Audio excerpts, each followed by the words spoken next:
Welcome to Veterans Radio. I am Jim Fausone. I'm the officer of the deck today. We've got some great programs for you. I think you'll find very interesting. We always want to remind you can find more about Veterans Radio at its Facebook site or by going to veteransradio.net, where we're on the web 24/7. You can find a lot of our podcasts there as well.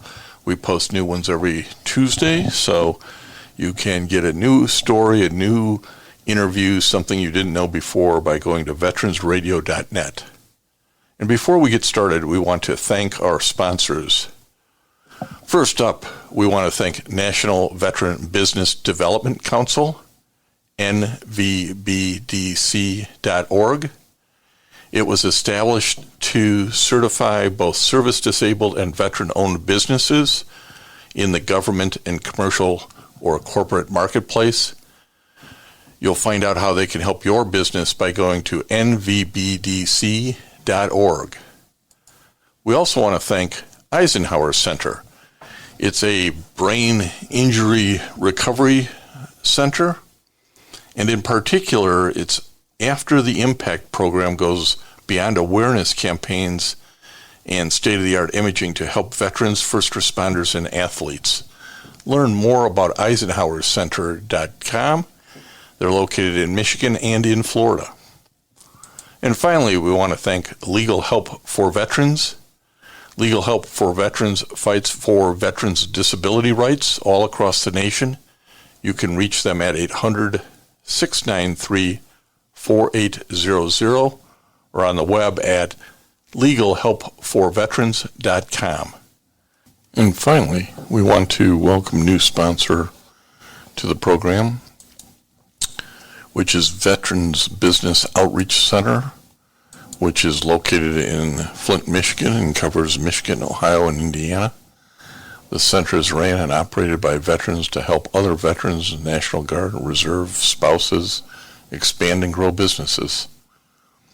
You can find more about them by going to vetbizcentral.org, 810-252-6200.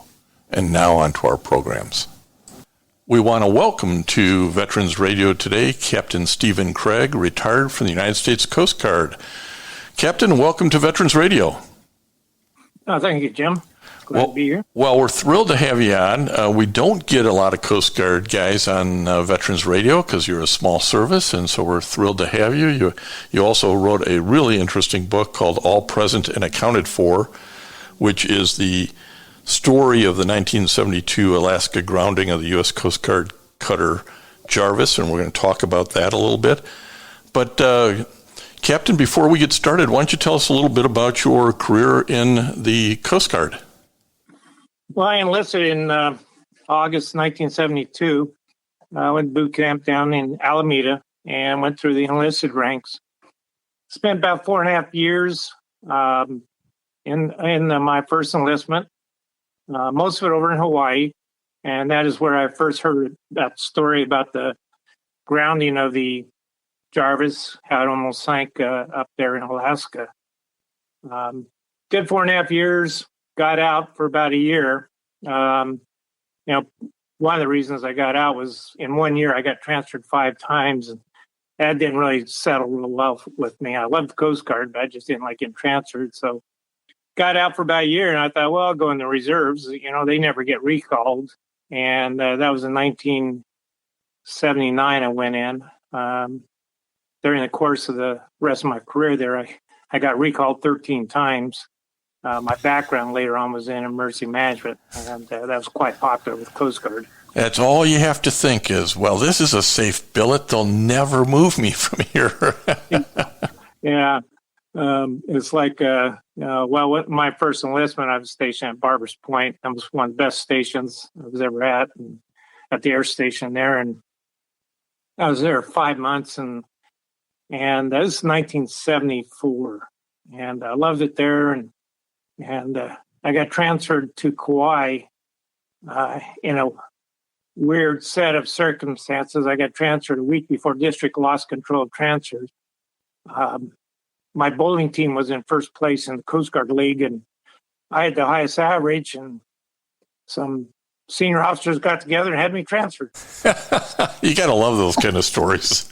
Yeah, and that was verified to me later on by my yeoman chief that I had. But the captain was so upset about me getting transferred because I was under 2 years. They wouldn't transfer my car, and I only had a week notice to transfer my car. So the captain decided to have a training flight with C-130 over to Kauai. And they loaded up my Volkswagen Bug with me inside and flew me over to Kauai. So that was sort of one of those bizarre stories people have. Everybody's got a story. Everybody's got one. If you've been in service long enough, you got something weird to tell, and that certainly is one of the weird ones. You had duty assignments that, and this is probably pretty typical for somebody with the emergency management response background. You have a master's degree in it, but you participated in hurricanes like Katrina and over to Haiti, the Deepwater Horizon oil spill. I mean, sort of every coastal disaster, Coast Guard shows up, doesn't it? Yeah, I got my direct commission. About 1990, I think it was, something like that, and came in as an O2. I was a senior chief yeoman, and told them I wouldn't take ensign. They said, okay, we'll give you JG. But I had retired 2005 from the Post Service, and I went out and got my master's degree in emergency management.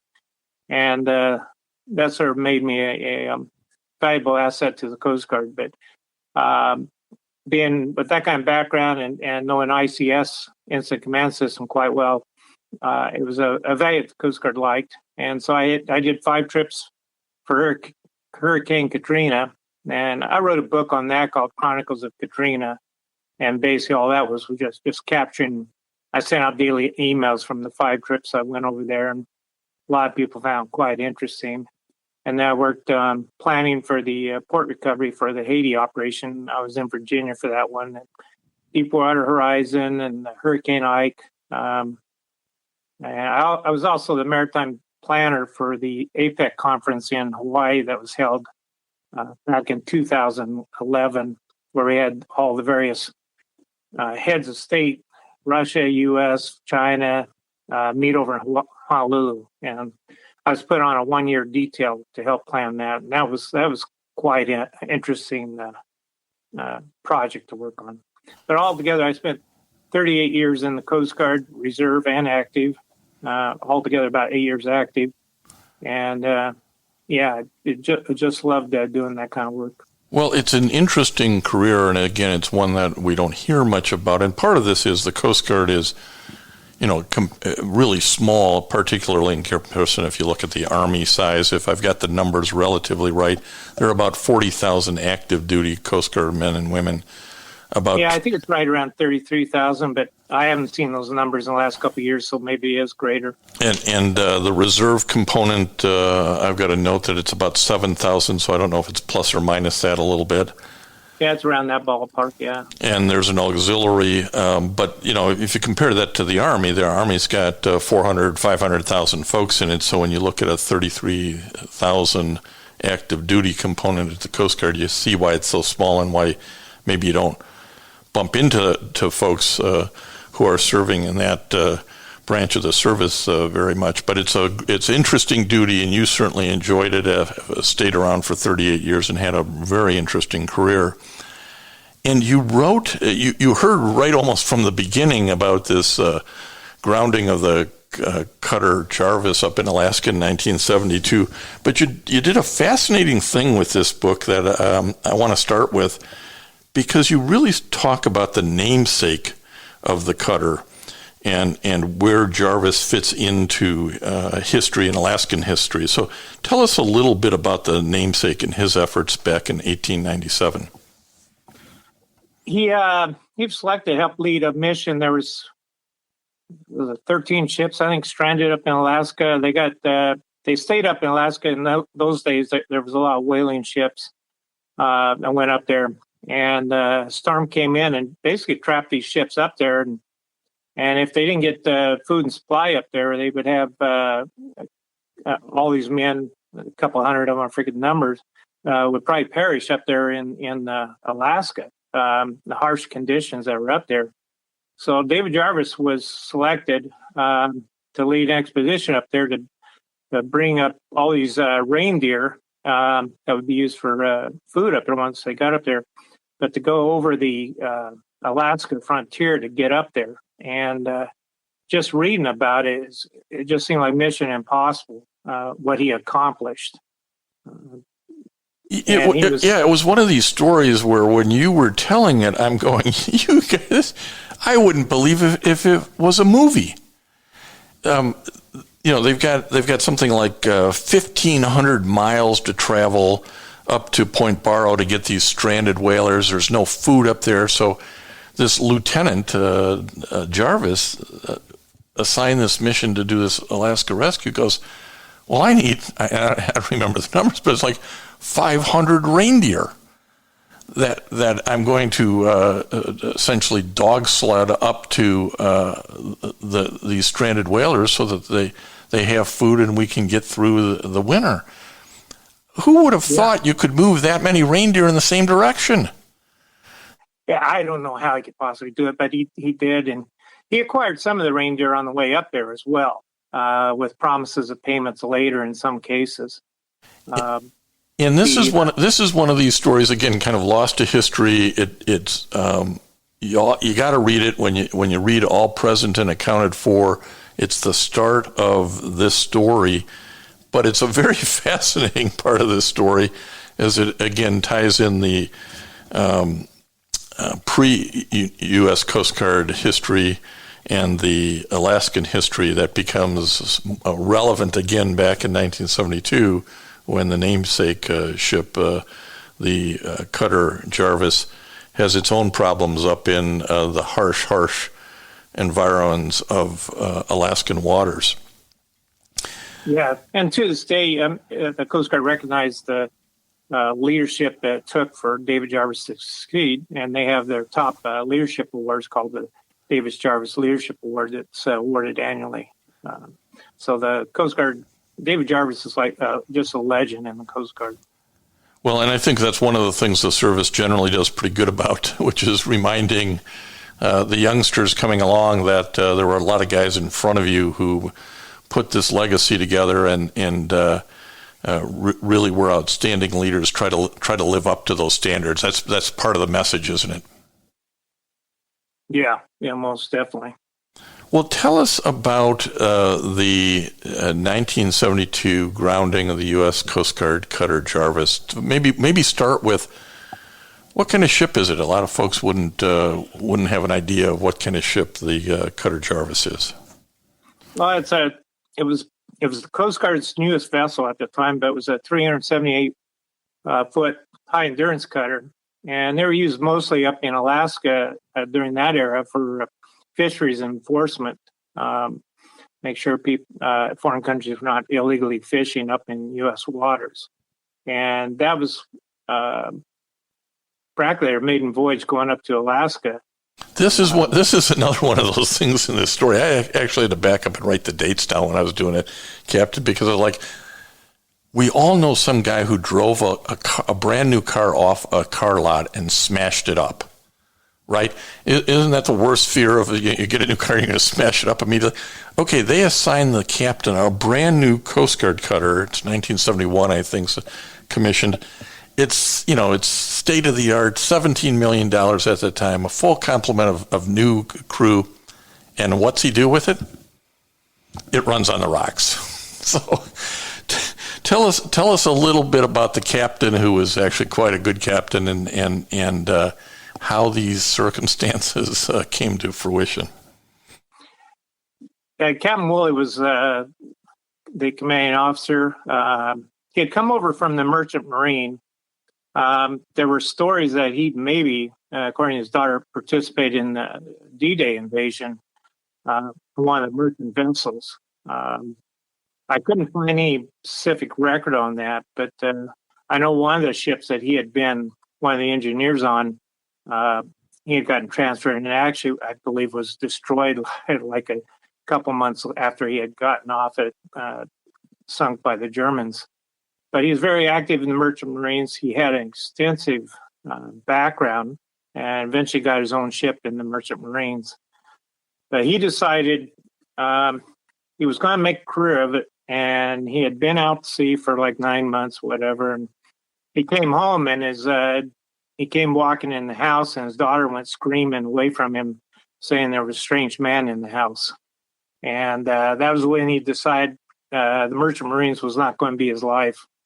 And so he applied to the Coast Guard and was commissioned as an officer. He served in some other assignments, and then he was selected to be the new commanding officer for the Jarvis, which was quite a distinction. And he was always fair. He was rigid, but he's just one of these guys that a lot of the crew members, I think almost all of them loved him. And so you'd be walking down the passageway, and he'd pull you aside and say, "Hey, Officer Jones, how you doing? How's your family?" And he always took an interest in the men and their families. And whereas the XO was more of a rigid, straight military guy, Captain Woolley, they said, a lot of them said, he's more like a father or grandfather figure to him. So the troops there absolutely loved him. But they'd gone up to Alaska. This was in the day before he had satellites and weather forecasting and all that. And they got caught in a storm. So they went to try to find a safe harbor.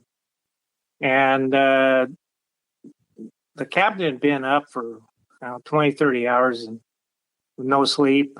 I think one of their key officers had taken a temporary assignment or was on leave. And they had put an ensign on board in charge that night, thinking it was probably safe to have him on board.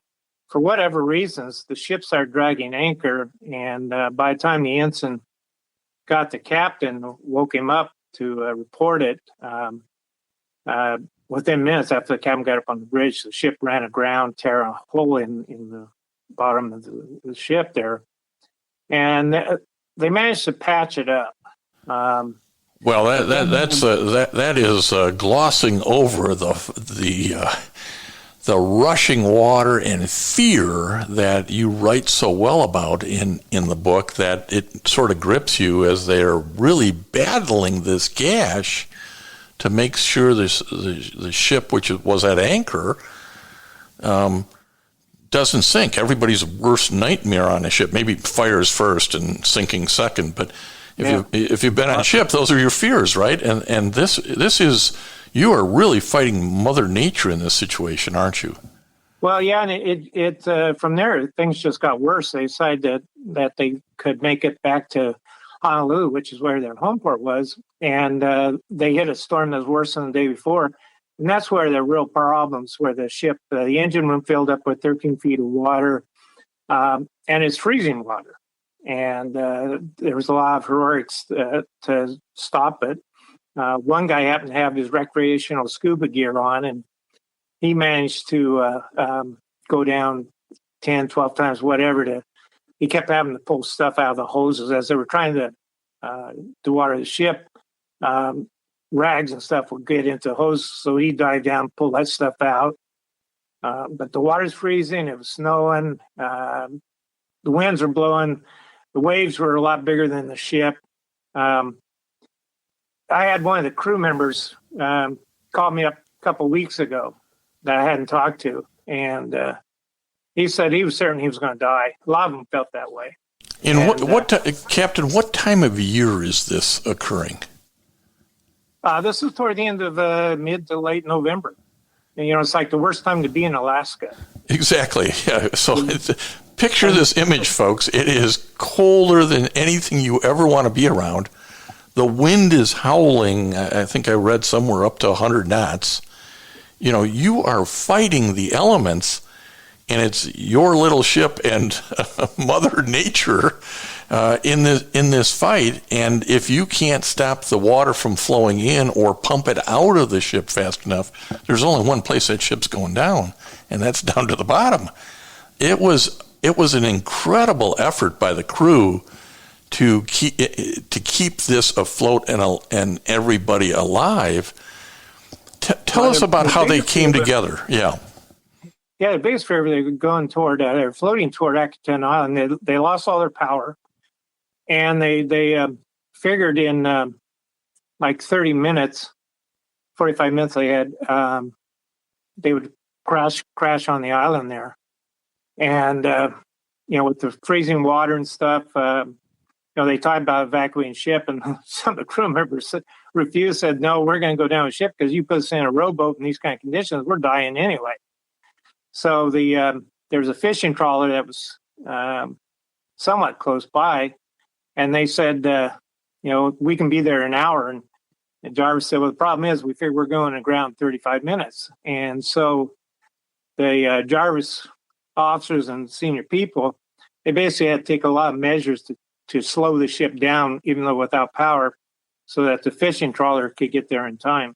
Yeah, this whole idea of being dead in the water in the ocean, and in this instance a particular inlet, where you're just at the will of whichever way the waves are going, is just frightening. And I want to bring in you write about the helicopter, that the helo that's on the Jarvis, and what they have to do with it, because many of us know that Coast Guard cutters do have helicopters on them, but you never really think about, well, if things are really bad, how do we get that helicopter off the ship? And that's a very interesting story here. Yeah, it's very intense. There was discussion about they knew they need some room on top of the ship to bring in supplies, fuel and stuff. And so the XO, they talked about they were just going to dump the helicopter just off to the side there. And Lieutenant Huddleston was the pilot, and he got together with his crew and his co-pilot, and they told the XO, look, we think we can get this off. And they said, okay, we'll give you one shot to try to get it off. Otherwise, it's going over the side. And imagine the ship, 370 foot, it's going, sideways, and it just hard as heck to take off. So to take off, they had these tie downs, but they had to have the rotors going full blast. So his helicopter is just straining like crazy, trying to take off, but it's tied to the deck. And their first attempt to take off, one of the guys failed to get the tie off, and the helicopter almost tipped over. So they had to tie it all back down again.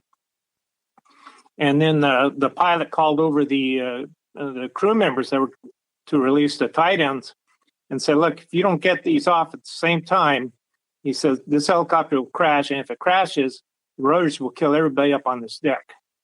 And he says, so he sort of got their attention.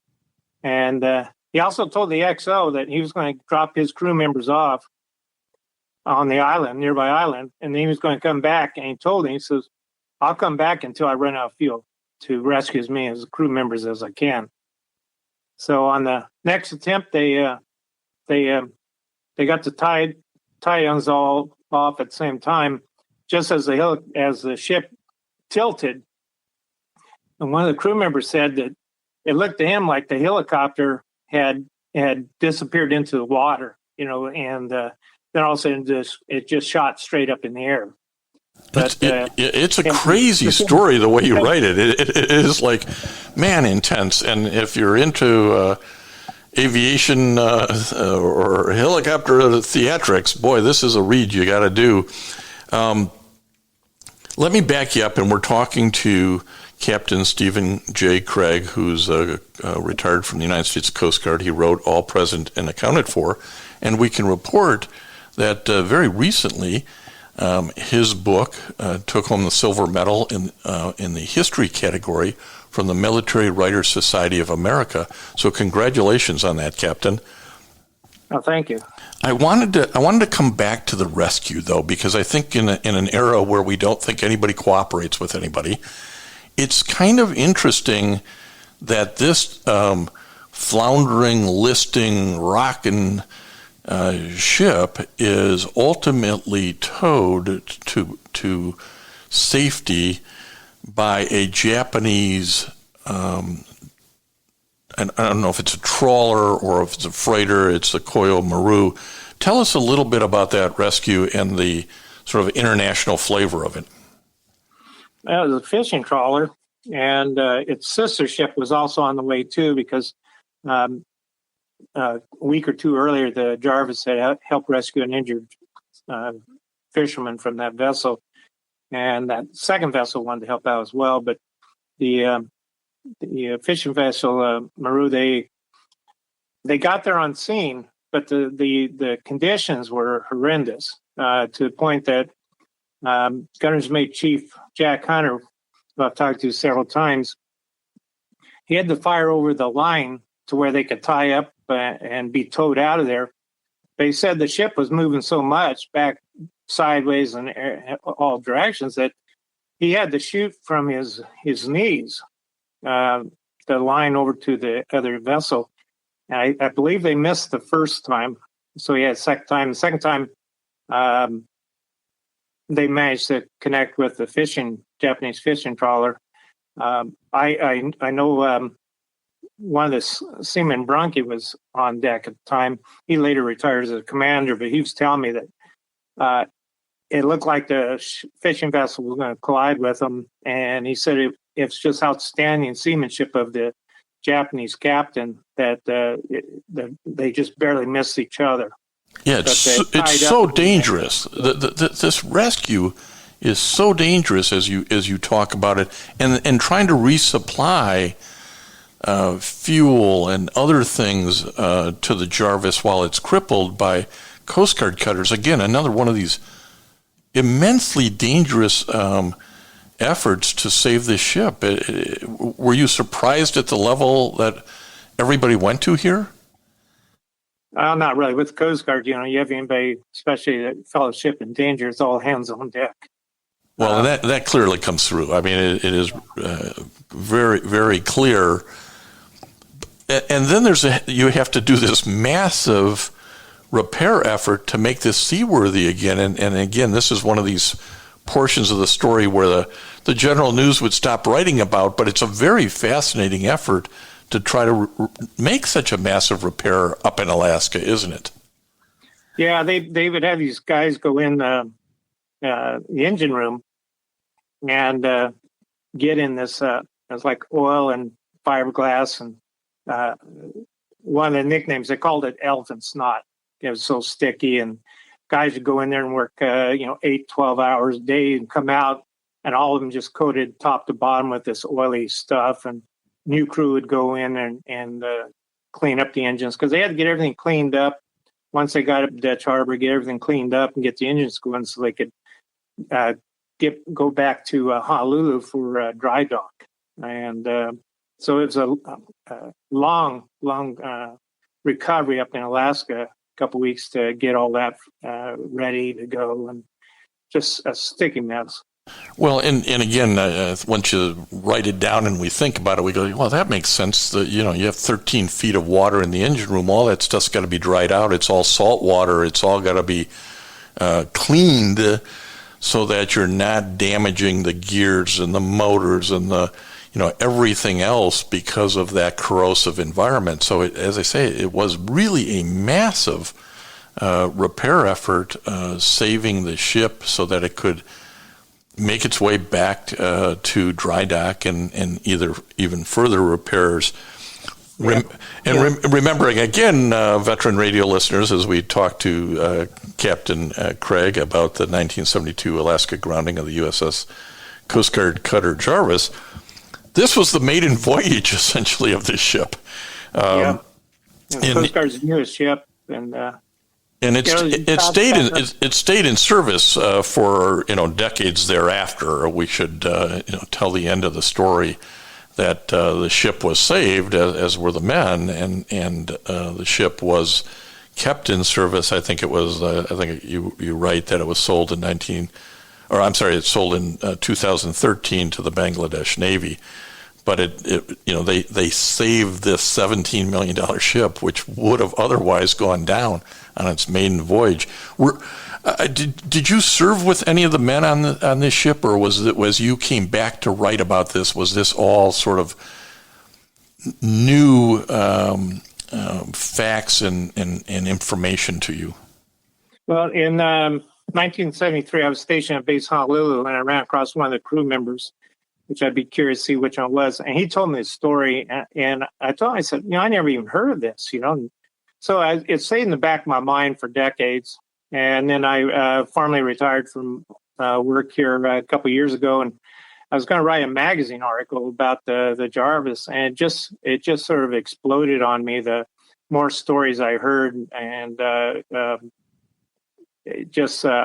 talked to 35 of the crew members, and I talked to the various senior people that served on the ship, and then I also talked to the pilot of the helicopter, and then there was 2 C-130 pilots that were involved, and their stories were harrowing, telling me about the dropping off fuel barrels onto the Jarvis, and in fact one situation, the pilots got blinded by the ship lights. They had to get so close to the ship that they basically had to fly for a couple minutes away from land because they couldn't see.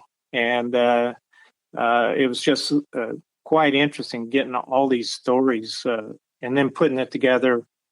I had to go down to San Bruno, get the ship logs so I could put it in a time sequence, because one of the things all the crew members mentioned to me was nobody knew the rest of the story. Those in the engine room didn't know what happened up topside, and those topside didn't know what happened in the engine room, and they didn't know the command decisions. And when they got back to Honolulu, a lot of them been on the ship for 2-3 years, and they all got transferred. And there was never a big formal meeting where they could all talk about lessons learned like they would probably try to do now. So they were all a lot of comments about how they liked the fact I got the story out so they could learn what the whole story was. Well, it's a great book. We can recommend it to folks. It's all present and accounted for. Captain Stephen J. Craig, if folks want to follow along with things that you might write in the future or this book in particular, where do they keep in touch with you? I've got a website. It's www.stephenjcraigbooks.com. I found out I had to put J, my middle initial, in there because turns out there's another Stephen Craig books. So naturally. Naturally. I try to keep that updated on a weekly basis, and that you can buy the book at Amazon or Barnes & Noble or any major, even Walmart, you can order online through them. So the book's readily available, and I'm hoping to do a book tour. I had 15 of them scheduled this year, and of course they all got canceled. So I'm hoping to do one next year. It's going to be thank God it's over quarantine book tour, and I hope to get over to a lot of the Coast Guard exchanges when that happens. Well, we want to thank you for taking some time on your day to talk to Veterans Radio about the Coast Guard, about your career and the whole David Jarvis and the Cutter Jarvis story, so that we can inform more people about it. We really appreciate your time, Captain. Yeah, well, I appreciate you interviewing me, Jim. And I want to thank everybody for listening to Veterans Radio today. I am Jim Fausone. It's been a pleasure to be your host. I'm a veterans disability lawyer at Legal Help for Veterans, and you can reach us at 800-693-4800 or legalhelpforveterans.com on the web. You can follow Veterans Radio on Facebook and listen to its podcasts and internet radio shows by going to veteransradio.net. And until next time, you are dismissed. If you have a VA claim denied by the Board of Veterans' Appeals, contact Legal Help for Veterans at 1-800-693-4800. They're experts in handling cases before the U.S. Court of Appeals for Veterans Claims. Their number again, 1-800-693-4800. Veterans Radio needs you. If you like our shows that are informative, surprising stories, and relevant information on what's happening at the VA and the military, we'd like your support. Individual support of $5 to $50 a month, or corporate sponsorship of $1,000 to $10,000 would be welcomed. You can go to veteransradio.net, click on the sponsorship or support tab, pay online, and keep Veterans Radio on the air.